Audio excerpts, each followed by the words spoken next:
Noting that this is my maiden press conference as the Transport Minister, can I start by congratulating and thanking Howard Collins for the work that he's done since the beginning of December under very, very difficult circumstances. The reason why Sydney Transport has maximised the experience and minimised the interruptions is because of the logistical skills of Howard, and I think it's important that as a government we recognise that work.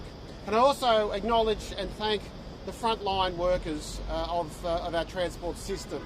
Over the course of the last month, I've made a couple of clandestine visits to train stations and ferry wharves and bus interchanges, and I've spoken firsthand to many of those frontline workers. Many of them, as I said, have been exposed to the virus. Morale is high. I think they love Sydney. They just want to get Sydney moving again. I also thank their agility in making sure that they've been able to move around resources and assets to ensure that we do enjoy the summer that we have. And I'll be actually making some announcements about how we're further going to recognising the frontline workers in our transport system over the course of this year very, very soon. In relation to back to school, next week we will see the substantive return of our students. Nothing is more important to this government than the health and safety of our students. And we want to make sure that they have available to transport themselves to and from their places of learning. They deserve it, they need it, they're hungry for learning, that's quite clear. So that's why we will be going back to pre-pandemic public transport services for our students, with an extra 3,400 dedicated bus services to get kids to and from school, as well as an extra 200 train services to ensure that that back-to-school experience has got minimum disruption. I know as a parent of myself that there are a lot of mums and dads out there that don't want to expose their kids to the virus by using public transport. That's why they're driving them to and from school. I get it.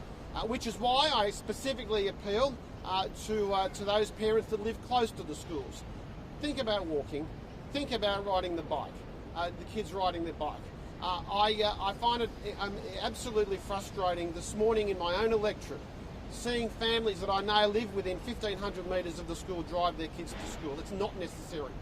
If you want to make sure that your kid is mitigated, reduces the risk of being exposed to the virus, I don't blame you. So get them outside, get them walking. And there's no need to further clutter up our roads by driving just such short distances. Can I also highlight the fact that students will have their own obligations when they're using buses and trains. They will be required to wear masks if they are of the appropriate age, namely 12 years and above. But you won't be thrown off the bus if you don't have one. I know kids can be forgetful, so can adults. If you forget it, don't panic. Don't walk home.